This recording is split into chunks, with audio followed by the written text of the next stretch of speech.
Monsieur Lefebvre, donc comment, finalement, est-ce qu'un maire, d'abord, c'est son métier de, entre guillemets, gérer le religieux? Alors, d'abord, un maire, j'ai été pendant 17 ans à Cergy et aujourd'hui député, ne se pose pas exactement la question que vous posez à travers votre colloque, qui est comment apprendre à vivre entre croyants dans la République laïque. Je pense que normalement, dans notre République laïque et dans ce qu'est la France, avec son histoire et cette idée que nous avons de la France, un responsable politique ne regarde pas ses citoyens en commençant par les cataloguer, ni par leurs convictions religieuses personnelles, ni leur appartenance à une communauté religieuse, ni une appartenance à une communauté quelconque. On commence par les regarder comme des citoyens. Et ces citoyens, il se trouve qu'ils ont une grande diversité aujourd'hui. Et moi, je voudrais tout de suite rebondir par rapport aux deux exposés qui ont été faits, présentations très différentes, hein, mais qui expriment une réalité. J'ai envie de vous dire que moi, je ne suis pas certain que ce qui soit au cœur du débat dans la société française aujourd'hui soit la question religieuse. Pas du tout certain. D'abord parce que la France a quand même une longue expérience de l'instrumentalisation des religions à des fins politiques de pouvoir ou autres, et que surtout ce que vous avez décrit, c'est l'évolution tout simplement d'une société française que nous devons regarder en face.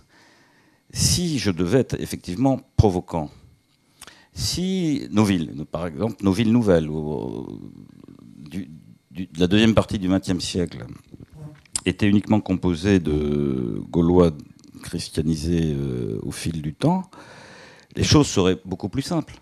Et effectivement, nos sociétés ont été à un moment différentes. Ce que nous vivons aujourd'hui, c'est l'enjeu de faire vivre ensemble des citoyens français, pour la plupart, qui ont des histoires, des cultures, et dans la question culturelle, des convictions, des appartenances ou des identités religieuses extrêmement différentes. Dans ma ville de Cergy, dans ma circonscription aujourd'hui, j'ai plus de 140 nationalités d'origine sur la liste électorale. Et donc, j'ai aujourd'hui, au surplus, beaucoup d'enfants ou de petits-enfants de ces personnes issues des mouvements migratoires qui ont été parfaitement décrits, qui sont des citoyens dans une société française qui a du mal à vivre avec ce qui est devenu aujourd'hui sa réalité multiculturelle. Et au fond, moi, j'analyse les choses un peu différemment. Cette montée des affirmations et des questions religieuses qui rend d'ailleurs d'abord ce qu'est en France et dans la République des fondements de nos valeurs et de notre volonté de vivre ensemble, qui sont d'abord la liberté individuelle, les libertés collectives, et qui renvoient après à des libertés publiques. Et la réalité aujourd'hui, c'est qu'on ne fera pas vivre et progresser la société française dans le déni de cette réalité, et que si on ne veut pas à un moment être submergé par la question religieuse, il faut quand même se dire qu'elle n'est probablement pas à l'origine des difficultés, et qu'elle se trouvait à un moment soit un refuge, soit évidemment pour un certain nombre d'extrémistes une instrumentalisation pour un autre sujet qu'il faut qu'on traite dans la société française, qui est finalement cette capacité qu'on a à se sentir tous citoyens avec des cultures, des convictions religieuses, ou pas d'ailleurs. Parce que moi, je ne dois pas faire vivre que les croyants entre eux à Cergy, il faut que je fasse vivre tout le monde, et il y a même des non-croyants chez moi. Le maire, c'est le premier défenseur de la laïcité. Le maire, c'est d'abord le premier défenseur de l'égalité et de la citoyenneté. Et quand moi je suis arrivé à Cergy, dans une ville où effectivement les urbanistes avaient mis une église, mais je pense que elle est venue après un centre protestant de rencontre. Mais si je devais être provoquant, les urbanistes, ils ont voulu faire une ville et ils ont fait un centre protestant de rencontre. Ils ont pensé des églises comme ils ont pensé la patinoire et la scène nationale à Cergy-Pontoise. Parce que ça fait partie des réalités de la société qu'elles s'expriment, sauf à être effectivement appartenir à libre pensée et considérer que le sens de toute société doit être combattre toute forme de religion, de conviction individuelle ou collective. Et en fait, moi, je me suis retrouvé avec cette question dans une ville, d'ailleurs plutôt jeune, dont la population avait profondément évolué dans ses origines, dans ses cultures, avec des populations d'origine maghrébine, d'origine africaine, d'origine asiatique, d'origine comorienne, d'origine européenne, je pense à nos amis turcs, mais de confession musulmane, dans une ville où une communauté religieuse avait pris toute sa place dans la construction de la ville, et ça a été parfaitement décrit dans le profil de Vatican II. Enfin, nous, on avait plutôt des cathos de gauche, des prêtres ouvriers de gauche, qui se sont investis dans la société, et qui ont d'ailleurs participé de la construction de la vie sociale dans une ville qui, je rappelle, passait de 2000 à 64 000 habitants en 40 ans. Donc, dont il a fallu créer l'ensemble des conditions de la vie sociale. Et c'est vrai qu'on a dans les villes nouvelles cette espèce de culture profonde de la place des religions, de la place des communautés religieuses. Dans la communauté religieuse, moi, ce que je préfère, c'est le terme communauté. Mais est-ce que ça, alors, ce surgissement, parce qu'on ne fait pas société uniquement avec une addition d'individus. On fait société avec des communautés. C'est pour ça que moi, je conteste tous ceux qui combattent les communautarismes. Je pense que là où on a des difficultés aujourd'hui, c'est quand on n'a pas des communautés structurées qui permettent d'être des lieux de rencontre, qui permettent d'affirmer son identité. Et moi, je me suis retrouvé avec cette question, effectivement, d'avoir à construire une mosquée, tout simplement parce que j'ai 20% de ma population de confession musulmane, qui n'a pas de lieu de culte, alors que vous trouvez un lieu protestant, vous trouvez plusieurs églises catholiques, vous trouvez à Saint-Ouen-l'Aumône une synagogue, et les musulmans rayés de la carte. Avec les débats qui vont autour, il y a eu unanimité au conseil municipal sur cette affaire-là. Enfin, certains voulaient construire la mosquée là où étaient les pauvres, les Noirs et les Arabes. Moi, je l'ai construit au Haut-de-Cergy, pas très loin de l'église Ozanam, dans une centralité, parce que ce qui se jouait pour moi, c'est tout simplement la reconnaissance de l'appartenance à la République de citoyens qui ont leur identité, comme d'autres ont une identité catholique, comme d'autres ont une identité juive. Donc c'est l'expression ultime de l'égalité et de la laïcité. Et c'est pour ça, d'ailleurs, que dès 1997, j'avais réuni l'imam de l'époque, M. Monayadjo, le père Humeau, que j'ai cru voir tout à l'heure, le rabbin et le pasteur de l'époque, dès 1997, parce que pour moi, le dialogue interreligieux était absolument nécessaire pour accompagner et faire en sorte que ce soit de manière extrêmement paisible que ce lieu de culte musulman, avec toutes les interrogations et les fantasmes que ça faisait, que ça pouvait provoquer, se fasse. Et on a d'ailleurs poursuivi, puisque moi j'ai pendant des années refusé d'aller à la messe avant le défilé du 11 novembre. J'ai toujours considéré qu'il n'y avait pas que des catholiques qui étaient morts dans les tranchées. On a aujourd'hui, le 11 novembre, une cérémonie où l'ensemble des religions qu'ils préparent ensemble, dans le cadre effectivement d'un dialogue religieux avec une association Souffle et Semin, préparent ensemble, choisissent un thème, chacun lit un texte de sa religion, etc. Et on fait ça effectivement tous ensemble. Et pourquoi je fais ça? Pas parce que je suis un prosélyte des religions, mais tout simplement parce que je sais que si je ne fais pas ça, une partie de ma population va se sentir exclue et rejetée et demander à des gens qui ne se sentent pas reconnus, qui se sentent exclus d'adhérer à la République française, les formes qu'on veut, ce n'est pas possible. Donc la réalité de la société française, qu'on trouve bien dans des villes comme Sarcelles et Cergy-Pontoise, mais qui diffuse très largement aujourd'hui dans l'ensemble du pays, c'est qu'on a des gens qui ont des histoires, qui vont les garder, qui ont des cultures. Les questions religieuses et les questions de culture se marient souvent. Moi, je ne sais pas toujours, quand je regarde mes concitoyens, si au fond, l'enjeu, c'est la croyance, ou à un moment une identité personnelle. C'est pour ça que je pense que, d'ailleurs, et je terminerai par là, parce que je ne voudrais pas dépasser le temps, que dans le débat politique actuel, faites venir des responsables politiques, donc ils vont avoir une parole politique. La question qui est posée pour la République, c'est de savoir si ce qu'il faut mettre en avant, c'est l'identité, auquel cas on risque de ne jamais s'en sortir.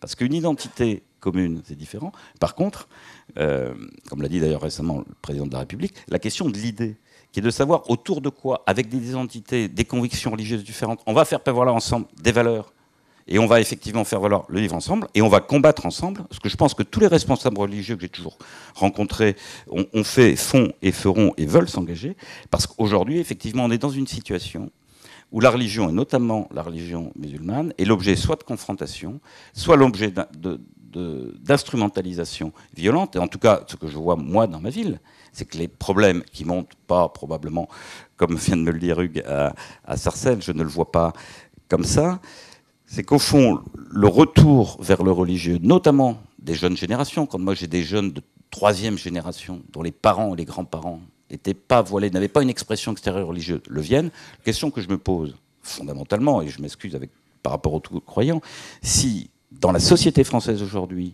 c'est d'abord l'affirmation d'une conviction religieuse ou une forme d'affirmation par rapport à la République dont certains veulent la rejeter, la combattre, ça c'est les extrémistes qu'on combat dans le terrorisme, et d'autres disent, nous on veut exister avec notre identité dans cette République, et c'est donc un dialogue qu'il faut continuer à avoir pour faire en sorte qu'on soit dans cette République laïque. On a séparé l'Église et l'État avec la possibilité d'avoir des identités culturelles, religieuses différentes, mais être sur un soclement de valeurs qui nous permet de vivre ensemble. Ça, ce sera évidemment une question pour les religieux, les représentants des religions tout à l'heure, sur la loi de la République et la loi et la croyance. Hugues Portelli, est-ce que vous voulez rebondir sur ce propos un peu général de Dominique Lefebvre? Vous êtes sénateur également. Cette articulation, ce débat sur l'identité, c'est le bon débat ou c'est un faux débat? Écoutez, moi j'ai peut-être un défaut, c'est que j'ai également une profession et j'enseigne le droit public. Et en enseignant le droit public, j'essaye de l'appliquer aussi dans ma vie de maire. Et le devoir d'un maire, c'est à la fois de faire vivre une communauté, la communauté des habitants de sa ville, avec son équipe municipale, et de la faire vivre en sachant une chose, qu'il y a un biais. Il y a un biais. Par exemple, moi j'ai une ville de 30 000 habitants. Dans cette ville de 30 000 habitants, il y a un certain nombre d'habitants qui ne sont pas français, qui n'ont pas droit de vote. Il faut travailler pour eux, même s'ils n'ont pas le droit de vote, ils payent des impôts, ils cotisent à la sécurité sociale, mais ils n'ont pas le droit de vote. Mais ils existent. Et ils ont des droits, ils ont des devoirs, ils ont des identités. Bon. Dans certaines villes, ce pourcentage peut aller jusqu'à près de 50%. C'est énorme. Alors quand vous êtes élu maire avec votre équipe par un électorat qui ne comprend que la moitié de votre population, qu'en plus vous avez 50% d'abstention, et que vous êtes donc élu par le quart des habitants de la commune dans le meilleur cas, bah d'abord ça devrait vous rendre humble déjà, et puis deuxièmement ça devrait vous amener à vous poser des questions. Parce que vous devez avoir une gestion qui soit la plus universelle possible de la population que vous avez. Mais le risque qui se produit souvent, notamment dans beaucoup de villes nouvelles, pas à Cergy, mais ailleurs que je connais, pas seulement dans le Val d'Oise, c'est qu'on a une gestion clientéliste, communautaire, au sens clientéliste et politique du terme, et ça c'est extrêmement dangereux. Alors c'est même pas des communautés religieuses, on prend les communautés comme elles sont, et on essaye de les faire vivre, alors chacune vit dans son coin. Elle a ses propres immeubles, ses propres associations de foot, ses associations culturelles, etc. Et puis, on espère que tout le monde s'entend bien, parallèlement. Et puis, de temps en temps, ça ne marche pas et ça explose. Bon. Alors, il y a une autre conception qui est une conception républicaine. C'est-à-dire qu'on ne prend pas en compte, en premier chef, les appartenances communautaires, ethniques, religieuses, etc. Mais on essaye de faire tout le monde, même quand ils ne sont pas français, des citoyens. Alors, ça, c'est la première chose. Et ça, c'est un travail de maire aussi. C'est un travail de maire, bien sûr. Mais on le fait, je dirais, dans le respect des gens. Et la deuxième chose, c'est on est là pour faire appliquer le droit, la loi, et y compris à soi-même. La loi s'applique à tout le monde. On est dans un état de droit. Ça veut dire que à la fois ceux qui gèrent, qui administrent, doivent appliquer la loi, mais aussi doivent la faire appliquer aux autres. Et par exemple, quand on est dans une commune, en quoi le phénomène religieux appréhende-t-il le droit? Sous des formes multiples. Alors, tout à l'heure, Dominique en parlait. Première question, d'abord, on ne parlera pas de la laïcité ce soir, mais la laïcité, c'est quoi? Au sens le plus strict du terme, c'est d'un côté le respect de la liberté religieuse, la défense de la liberté religieuse. Deuxièmement, la neutralité de l'État et de ses services. Et puis, troisièmement, le respect de l'ordre public. Hein, c'est déjà dit dans la déclaration de 1789. Donc, c'est ça qu'il faut respecter. Donc, la liberté religieuse, ça veut dire qu'on puisse exercer sa religion. Et d'où le fait que parfois on est amené à aider les gens à construire. Moi, j'ai aidé les musulmans à construire une mosquée. Ben, je les ai aidés. On a fait un bail amphithéotique, voilà. Et puis, j'ai aidé aussi les réformés à faire leur temple. Hein. Et puis, je veille à ce que les autres puissent exercer leur religion dans des conditions normales. Et que les uns et les autres se respectent. Bon. Mais en même temps, je ne me mêle pas de dialogue interreligieux. Moi, tu vois ma différence avec toi. Le 11 novembre, eh ben, il y a une messe à l'église catholique. Il y a une cérémonie au temple. Il y a une prière à la synagogue et il y en a une également à la mosquée. Voilà. Donc on se déplace dans chacune d'elles, on respecte les religions des uns et des autres, mais on ne fait pas, je ne vois pas de quel droit je me mêlerai du dialogue interreligieux. Ce n'est pas ma fonction, ce n'est pas mon rôle. Par contre, je dois veiller à ce que la liberté religieuse soit respectée. Parce que le dialogue interreligieux, ça peut être un des éléments du vivre ensemble en même temps. Ah oui, mais il faut qu'il s'organise tout seul. Bien sûr, les religions sont assez grandes pour se débrouiller toutes seules. Donc deuxièmement, le service public, la neutralité du service public. Ça, c'est important Moi, je sais que quand je suis arrivé dans ma ville, comme maire, il y a 20 ans, le 19 décembre, il n'y avait pas une personne de couleur, il n'y avait pas une personne autre que des gens d'origine catholique dans l'administration. Et aujourd'hui, si vous venez, vous avez toute la planète qui travaille dans la mairie. Bon, et ça se passe super bien. Mais ça veut dire quoi, la neutralité du service public? Ça veut dire aussi s'adapter. Par exemple, quand vous avez une école où il y a 80% de musulmans, ben moi, la première chose que j'ai vue, c'est ça. Donc la première chose que j'ai fait, c'est que j'ai introduit les doubles repas, hein, avec ou sans porc. Bon, c'est comme ça. Pas halal, parce que je n'interviens pas. Il ne doit pas y avoir de repas religieux, quel qu'il soit, dans une école publique, mais par contre, qu'il y ait des interdits alimentaires respectés, ça, je trouve que c'est normal. Même chose au niveau d'autres types de pratiques. Alors, ce que je voudrais dire aussi, c'est que, moi, ce que je constate, c'est que c'est vrai qu'il y a une forte identité aujourd'hui qui monte dans toutes les communautés et que ça se traduit par des dimensions para-religieuses. Par exemple, le respect des interdits alimentaires. Par exemple, le ramadan. Mais par contre, je peux vous dire une chose. Dans ma commune, le nombre de jeunes qui va à la prière à la mosquée est à peu près le même que le nombre de jeunes qui va à la messe, au temple ou à l'église. C'est-à-dire pas grand monde. Hein. Et alors, ils peuvent avoir des convictions, sûrement, qui ont une dimension religieuse. Mais bon, concrètement, ça ne se traduit pas en termes de prière. Et c'est partout pareil. Moi, en tant que sénateur, je m'occupe des prisons. Et l'autre jour, j'étais aux Baumettes. Alors, j'ai rencontré l'aumônier des Baumettes. Et je lui ai dit, vous avez combien de musulmans qui pratiquent le ramadan? Il m'a dit, tout le monde. 800. Et combien vont à la prière? 20. Donc voilà, vous voyez, il faut, je crois, aussi remettre les choses à leur place. Alors, troisième point, le respect de l'ordre public. Et c'est là que le problème se pose aussi. Et il y a des différences très fortes d'une commune à l'autre. Hein, parce que tous les élus n'ont pas la même conception de l'ordre public. Il n'y en a qu'une conception libérale. Par exemple, on a le droit de faire des processions, etc. Bien, on a le droit d'occuper d'une certaine façon, surtout quand ça correspond à des traditions locales, l'espace public. Bon. Mais d'autres ne le veulent pas. Même chose au niveau de la façon dont on tolère ou pas qu'il y ait plusieurs types de repas dans les écoles. Là-dessus, il y a des différences entre nous, d'un maire à l'autre, et ça, ce n'est même pas une question de clivage politique. Hein. Les choses sont extrêmement différentes. Et il y a beaucoup de sujets... C'est bien cette diversité, ou bien il faudrait mieux unifier? Non, moi je vous dirais, en tant que président de l'Union des maires du département, j'essaye de faire passer, souvent avec l'aide de monsieur le préfet, de faire passer un message pour leur dire, vous devez respecter la loi. Et si vous ne la respectez pas, vous vous retrouverez au tribunal administratif et ça sera bien fait pour vous.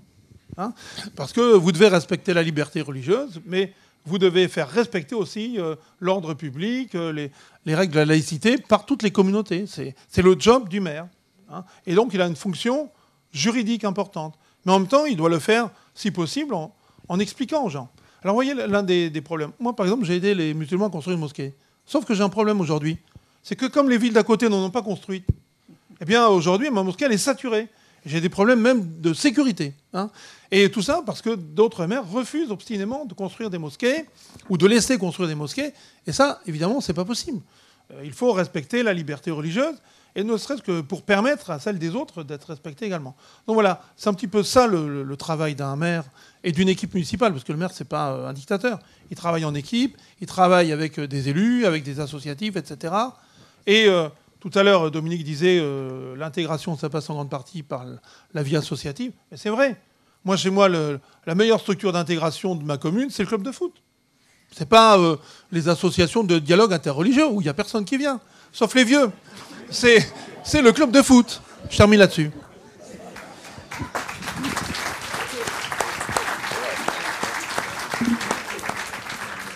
Alors, Hugues Portelli, sans le savoir, vous a tendu la perche. Là, c'est à vous. Les 4 intervenants qui sont autour de la table ont chacun présenté, en quelque sorte, leur analyse, leur vision politique. Voilà, vous avez un quart d'heure pour poser des questions, pour réagir. Simplement, ce que je vous demanderai, comme le temps est court, c'est des questions très courtes. D'abord, peut-être vous présenter, et une question très courte. Surtout, pas d'exposé avant la question. Merci d'avance. Alors, où des bras se lèvent-ils? Voilà, monsieur.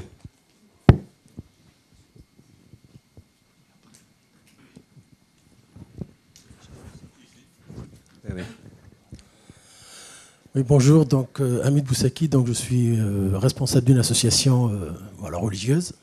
Donc, plus dans l'éducatif et le social, pas d'une mosquée.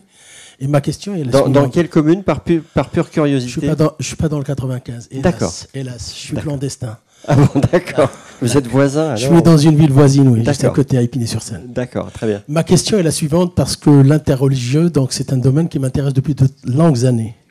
Et aujourd'hui, je m'interroge par rapport à tout ce que je viens d'entendre.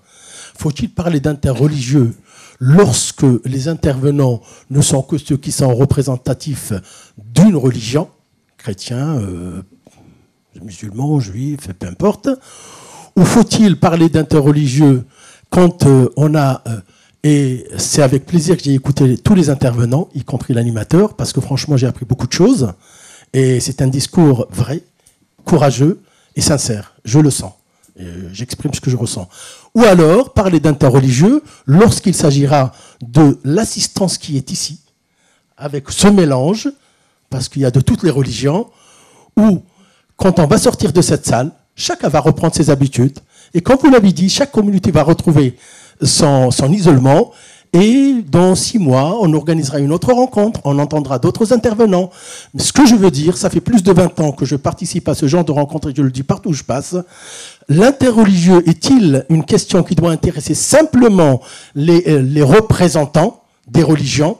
On se fait plaisir, on a des comptes rendus à faire, chacun a... Voilà. Ou alors l'interreligieux, sincèrement, c'est de faire en sorte que musulmans, chrétiens, peu importe, puissent se rencontrer, partager des choses, pas simplement un couscous en une année ou un match de football en une année. Aujourd'hui, voilà. Oui, d'accord. Très bien. On a bien reçu votre question. Il me semble qu'elle s'adresse plutôt aux participants de la seconde table ronde qui seront justement des représentants des différentes religions. Monsieur Lefebvre, vous voulez dire un mot? Oui, je vais dire un mot parce que derrière cette question, ça me permet non pas de commencer à dialoguer avec Hugues, parce qu'on partage beaucoup de choses, mais peut-être avec des sensibilités différentes. Dialogue interreligieux, à un moment, effectivement, va d'abord concerner ceux qui s'y engagent. Et effectivement, par rapport à masse de population, on peut se dire qu'à un moment, c'est quelque chose, comme tu l'as dit, un peu marginal. Mais, enfin, c'est pas... Je pense que dans le public, beaucoup sont croyants d'une religion ou d'une autre, mais on gère aussi une société avec des symboles. Et moi, je reviens sur mon affaire du 11 novembre. Derrière le 11 novembre, le symbole, c'est tout simplement l'affirmation de la réalité de la diversité de ma ville. Et c'est l'affirmation que, effectivement, derrière cette réalité et cette diversité, on peut faire des choses ensemble et vivre ensemble. De la même manière que moi, la mosquée, elle est aussi saturée, pas exactement pour les mêmes raisons, parce qu'à Cergy-Pontoise, ils sont à peu près tous mis, on va y arriver. Mais c'est vrai que peut y avoir 1000, 1500, peut-être 2000 personnes pour les grandes fêtes, et puis le reste du temps, beaucoup moins de monde, par rapport à une population de culture musulmane qui doit, si elle avoisine 20%, doit être à 12 000 personnes. Mais dans cette ville, je pense que beaucoup aujourd'hui se retrouvent dans cette ville parce qu'il y a une mosquée, soit beaucoup de jeunes. J'ai parfois dit, j'ai réglé un certain nombre de problèmes avec les jeunes de Cergy parce que j'ai construit la mosquée pour leurs parents. C'est d'ailleurs ce qu'ils me disaient comme ça. Et puis j'ai d'autres citoyens qui ne sont pas de confession musulmane, mais se sentent bien dans cette ville parce qu'il y a une mosquée qui a été affirmée dans un lieu central. On ne l'a pas mis au fin fond d'une zone d'activité ou à la périphérie de la ville. Donc on vit dans ces questions-là avec des enjeux. Et moi je redis que devant la montée des affirmations religieuses qui en réalité, à un moment, traduisent le risque de la société française, c'est le repli identitaire. Et le repli identitaire, alors soit sur une idée de la France qui est quand même juste pas celle-là, soit des communautés qui se replient sur elles-mêmes. Mais moi, ça, il faut le combattre. Mais vous combattrez pas ça sans les communautés. Moi, à un moment, j'ai des Peuls, j'ai des Soniqués, j'ai des Tunisiens, j'ai des Marocains. Je me suis d'ailleurs rendu compte au fil du temps qu'il y avait plus de différence entre un Peul et un Congolais qu'entre un Africain et un autochtone du coin. Cette réalité-là, elle existe.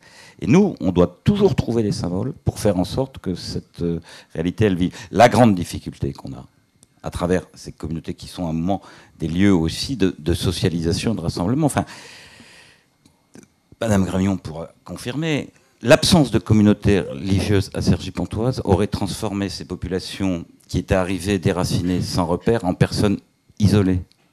en grande difficulté. Même les communautés évangéliques protestantes qui effectivement fleurissent, alors tu commences effectivement à l'église réformée, la charte, et puis tu termines quasiment à la secte. C'est un moment, enfin il faut voir que c'est des éléments de la structuration sociale. Alors il ne faut pas, évidemment, dire la structuration du CC, il faut compter sur les communautés religieuses pour le faire, et c'est ce qui s'est passé à un moment dans certains quartiers. On a confié à l'imam la police du coin. Il faut pouvoir s'appuyer sur une communauté, et la grande difficulté souvent c'est effectivement d'ouvrir. Donc moi je fais le dialogue interreligieux parce qu'à ce stade j'ai des responsables qui ont compris les enjeux, qui le font ensemble, ils en parleront tout à l'heure.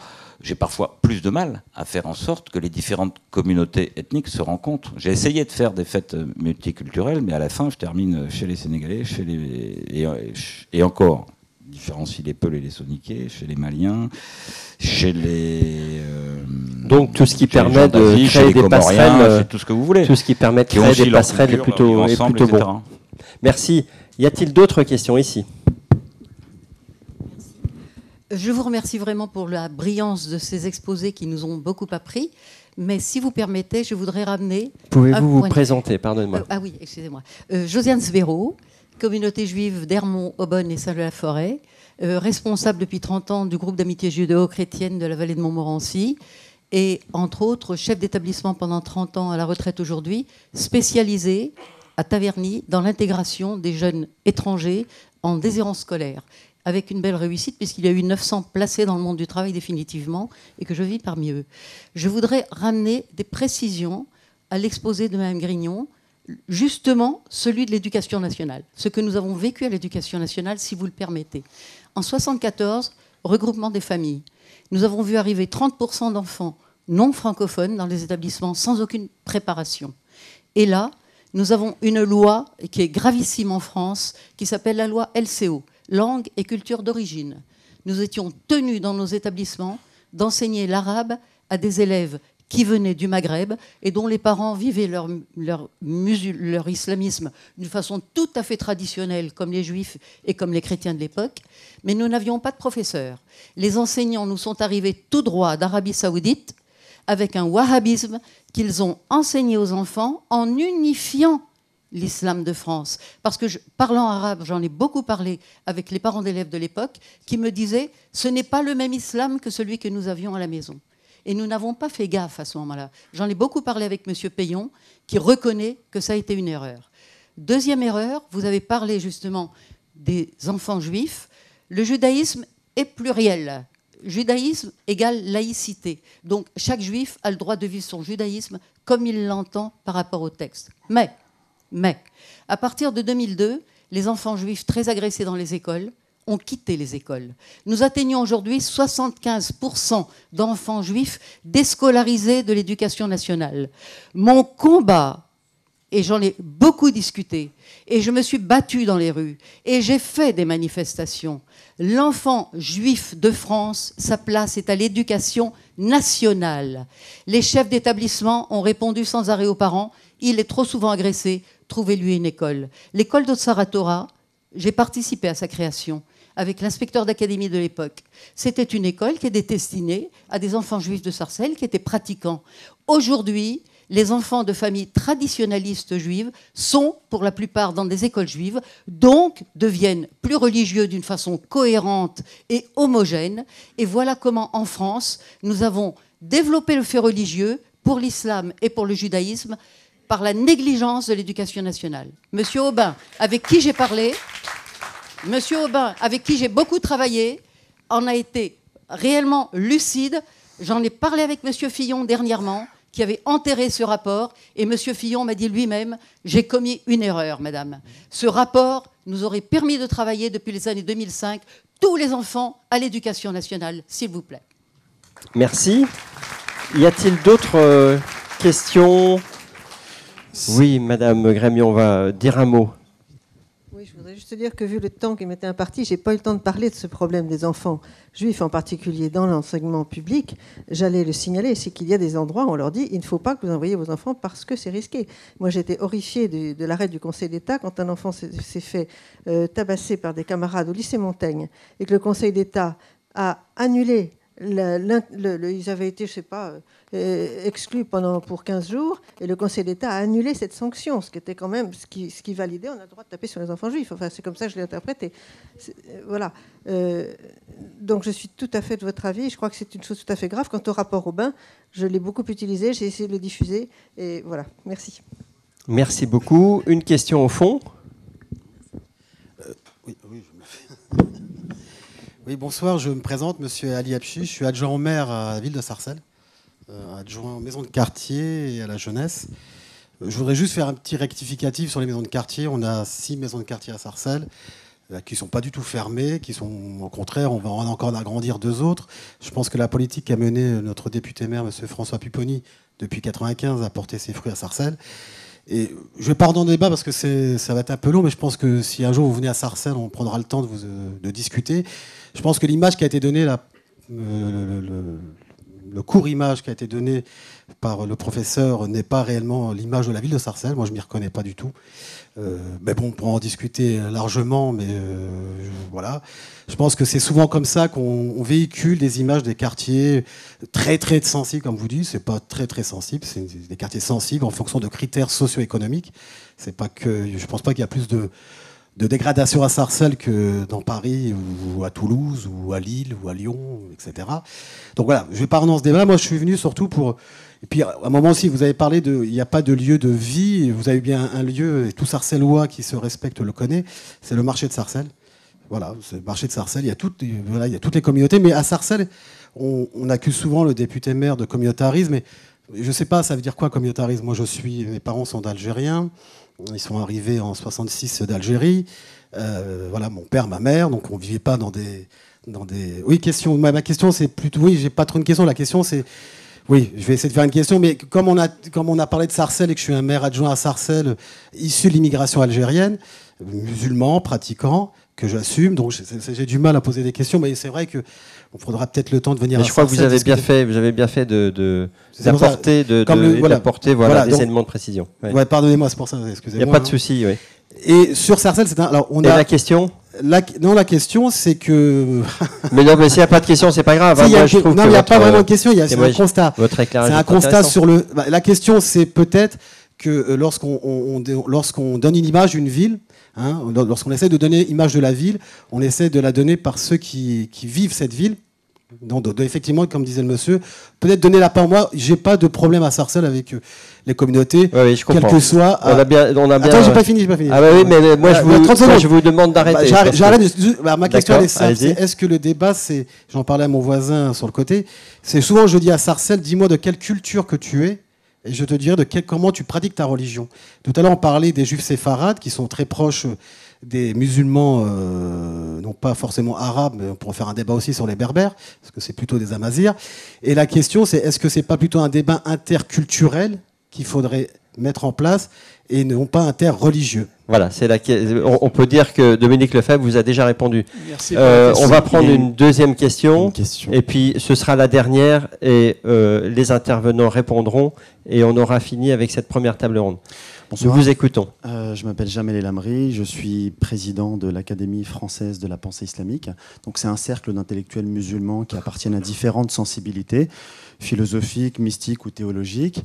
Donc moi, ma question, c'est un petit peu cette rencontre interreligieuse. Je participe à de nombreuses rencontres interreligieuses et j'aimerais qu'on aborde peut-être un autre type de débat à partir même de ce genre de rencontre, mais qu'on puisse aborder véritablement la question du débat intra-religieux. Parce qu'aujourd'hui, et vous en avez parlé madame, on vit finalement les mêmes problématiques. Là, on est entre gens civilisés, on se comprend, il y a la même ouverture. Très souvent, quand on est dans nos communautés religieuses, philosophiques, on se trouve dans une certaine forme de solitude. Là, on se revient, on fait une petite thérapie de groupe et on va repartir demain, avec beaucoup de motivation. Mais moi, ce que je trouverais intéressant, c'est finalement d'avoir le courage, tous ensemble, là, de se dire que finalement, on va aborder le débat intra-religieux, non pas avant de faire de l'interreligieux, mais après. On fait d'abord de l'interreligieux, on montre cette ouverture, et que dans cette perspective, qu'on fasse un petit peu le ménage dans nos communautés religieuses et philosophiques. Parce que monsieur a parlé de la laïcité tout à l'heure. Il y a des dogmatismes dans toutes les religions et dans toutes les philosophies. Il faut avoir le courage également de dénoncer tout type de dogmatisme. Pour moi, c'est quelque chose de fondamental, parce que j'aimerais véritablement, après une année 2015 extrêmement terrible, les enjeux extrêmement qui vont nous demander beaucoup de courage, qu'on puisse véritablement passer de la fraternité qui est un sentiment. Là, dans ce genre de réunion, on est très fraternel, on est très avenant.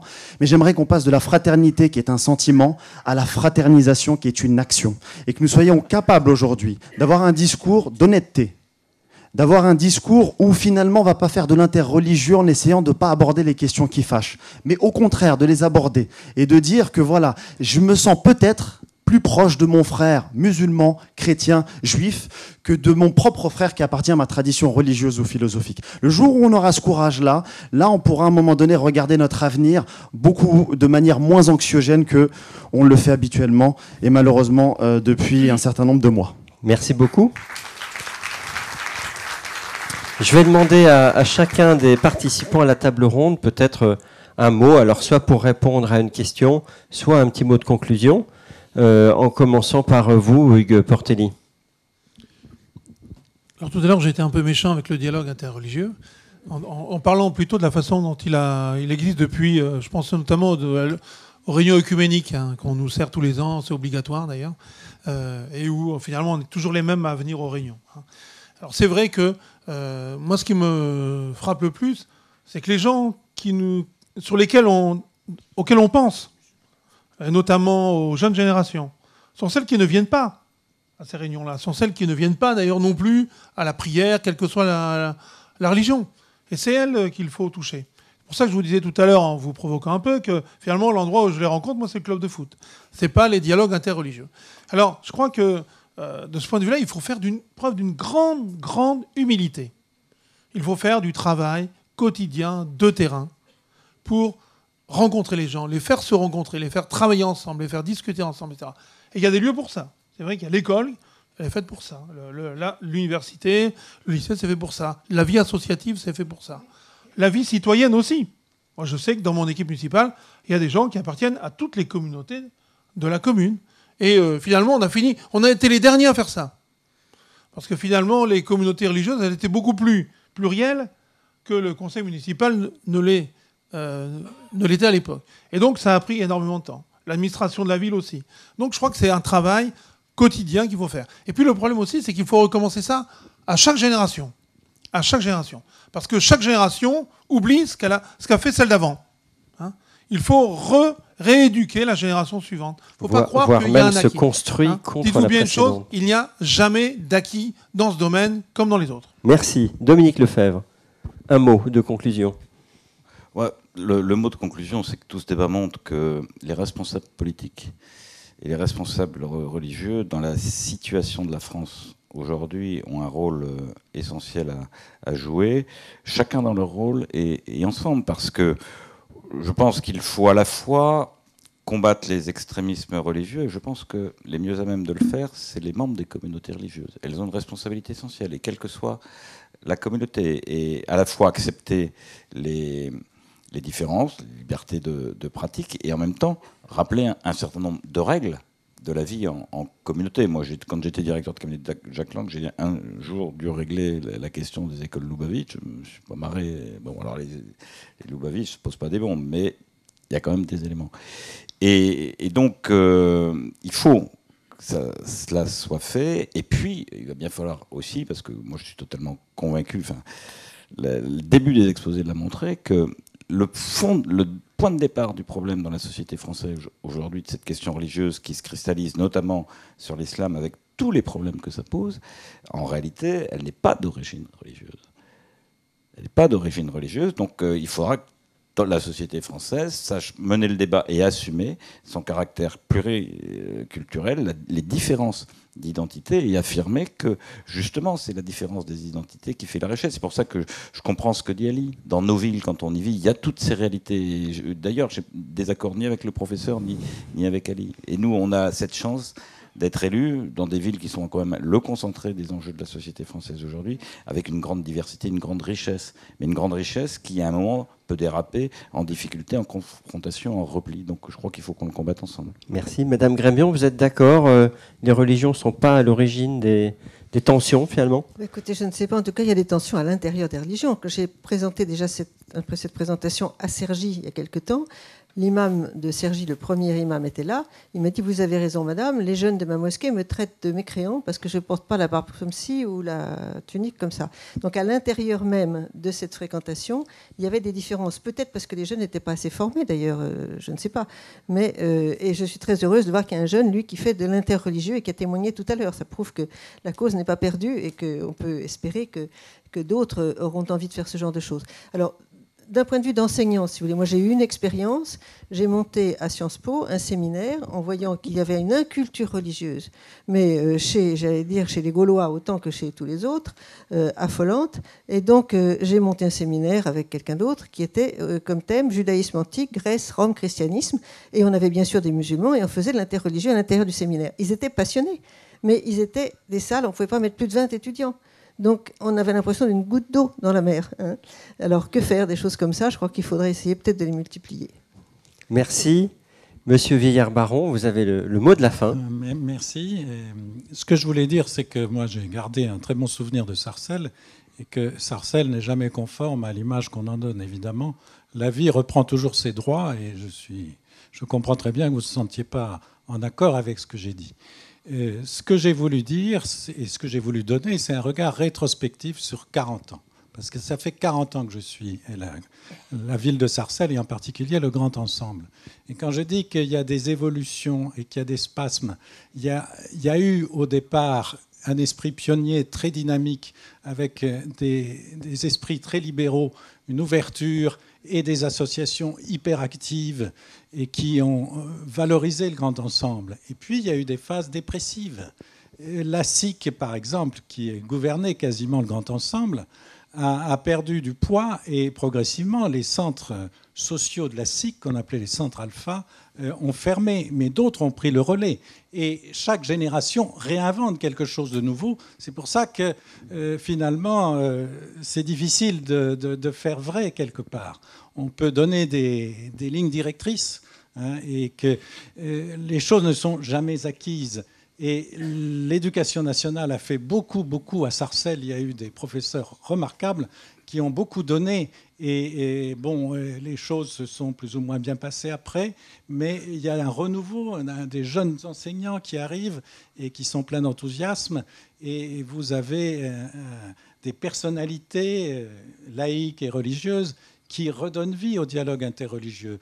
À l'époque, quand j'y étais, c'était le pasteur Esposito, par exemple, ou Stuart ensuite, qui mobilisait beaucoup le dialogue interreligieux, le rabbin Gedge aussi. Et puis, les choses ont évolué. Il y a eu une montée démographique fantastique entre 55 et 75. On est passé de 8 000 à plus de 50 000 habitants. Et puis, après, il y a une stagnation, il y a eu un renouveau, il y a eu une stagnation. Maintenant, ça baisse un peu, ça peut remonter, etc. Les choses évoluent dans le temps et c'est très difficile de faire en sorte qu'on apprenne du passé. Hein. Mais pour le dialogue interreligieux, je voulais dire une chose pour finir, c'est que le dialogue interreligieux, c'est bien sûr. J'en ai fait en classe parce qu'on travaillait beaucoup sur le fait religieux, et sans problème. Et puis, il faut trouver des objets pour dialoguer. Et les objets, ils ne sont pas si simples. Je crois que ça peut être la lecture critique des textes sacrés. C'est un objet, ça. Comment critiquer? Jusqu'où critiquer un texte sacré? Ça fait partie du dialogue. Que dire de la mort? Que dire du mariage hein? Que dire de la vie et de l'implication dans l'alimentation et la convivialité, etc. Vous voyez, il faut trouver des objets qui portent. Voilà, merci. Merci. On voit que de nombreuses interventions pointent effectivement le rôle de l'école comme lieu d'une meilleure connaissance réciproque. Et effectivement, on peut s'interroger si aujourd'hui le cursus permet véritablement cela. Je crois qu'on peut vraiment remercier les 4 intervenants pour ces contributions qui nous ont permis de nous interroger sur le rôle des politiques et sur l'évolution de notre société. Merci beaucoup.